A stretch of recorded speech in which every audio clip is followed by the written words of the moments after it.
Bom, desde que foi divulgado o rombo de mais de 40 bilhões de reais nas contas das Americanas e o início de um processo de recuperação judicial, vários setores da empresa foram afetados. Além de mexer com o mercado financeiro, a rede de lojas é uma das maiores empregadoras do Brasil, responsável por mais de 45 mil trabalhadores.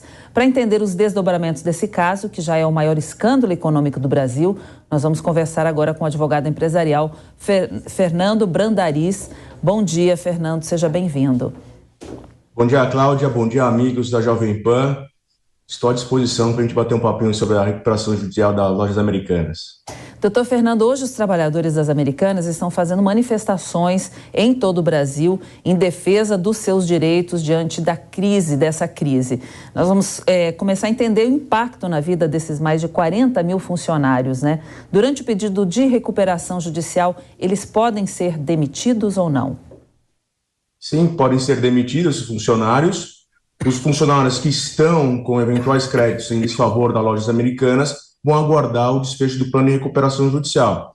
Eles vão começar a receber a partir de 1 ano após a homologação do plano de recuperação judicial, podendo estender para 2 anos sob determinados requisitos. Mas os trabalhadores que estão trabalhando hoje continuam recebendo seus salários, devem continuar recebendo seus salários e podem ser dispensados também.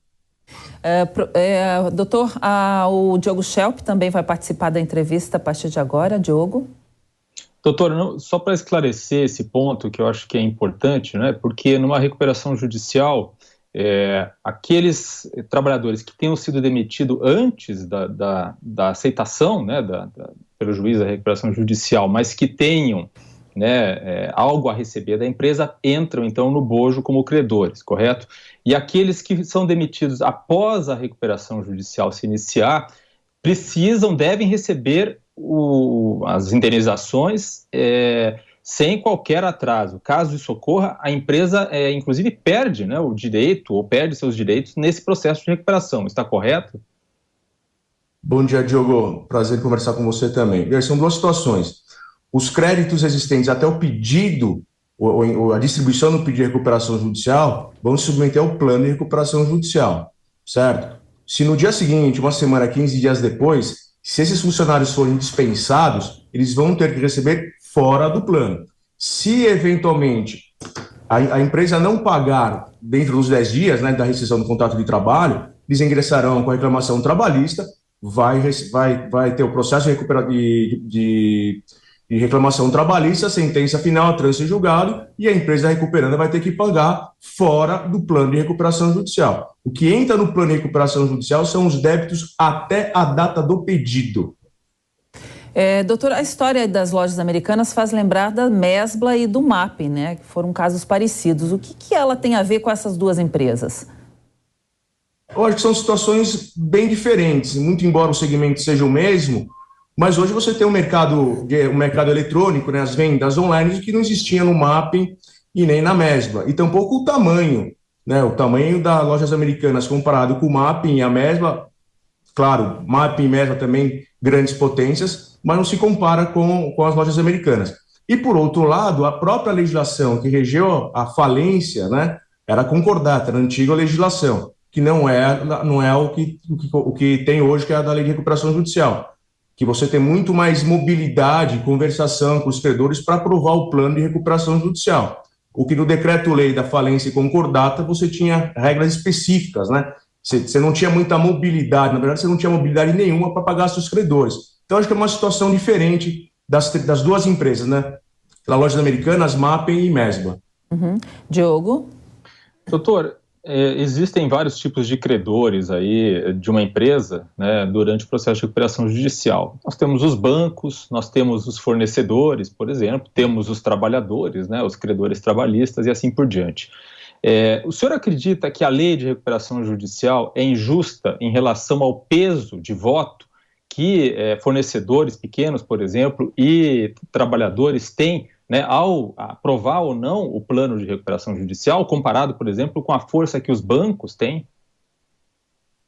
Veja, no momento da votação, a votação divide em quatro lotes, digamos assim, 4 segmentos, né? são os trabalhistas e o pequeno empresário em pequeno porte, que eles votam por cabeça, independente do seu valor. E aí tem o crédito na real e o crédito quirografário, que votam pelo valor. O plano tem que ser aprovado por essas 4 categorias, né? Eu acho que falar em o peso do banco é maior do que o peso do funcionário, eu não sei. Eu não sei se teria que ter uma mudança na legislação por isso, porque o próprio credor trabalhista, ele vota por cabeça, né? Então, se tiver muitos credores que aprovam o plano, independentemente do seu valor, acaba sendo vantajoso para o próprio funcionário. E para os próprios credores também, né? Porque nenhum credor quer não receber, principalmente quem não tem garantia real. Porque quem tem garantia real vai acabar, de uma certa forma, acabar recebendo. Agora, quem não tem garantia real, é interessante que a empresa tenha aprovado o teu plano de recuperação judicial, continue trabalhando e pague os seus débitos. Acho que falar em alteração, se tem peso melhor de um lado, peso melhor do outro, eu acho que não. Doutor Fernando, como uma inconsistência de anos pode ter passado despercebido por uma loja tão grande e com tantos recursos? Americanas tem uma assessoria jurídica das mais famosas do mundo, né? Houve erro ou má fé?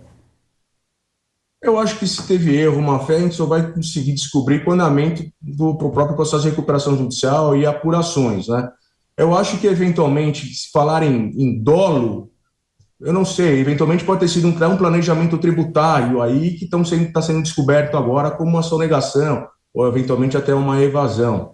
Eu acho que a gente só vai poder realmente bater o pé e falar que houve dolo, culpa, negligência, imprudência, com o andamento da própria recuperação judicial, que com os próprios administradores judiciais que foram nomeados, que são 2 grandes de renome no mercado, eu acho que ali sim a gente vai ter pelo menos uma resposta disso. E sempre lembrando, né, o fato de eventualmente ter a prática de um crime dentro da administração da empresa não interfere em absolutamente nada o processo de recuperação judicial. O processo de recuperação judicial é para manter a empresa funcionando, contratação dos funcionários, recolhimento dos tributos. Eventualmente, na situação, os administradores serem afastados ou, eventualmente, até presos. Mas isso não significa, não é critério nem requisito para uma falência lá na frente. Bem, sobre o caso das lojas Americanas, a gente conversou com o advogado empresarial Fernando Brandariz. Muito obrigada, doutor Fernando, pela sua entrevista. Um bom dia. Obrigado, bom final de semana a todos e permaneço à disposição do Grupo Jovem Pan. Obrigada. Diogo também, obrigada. Obrigado, até mais. Até mais.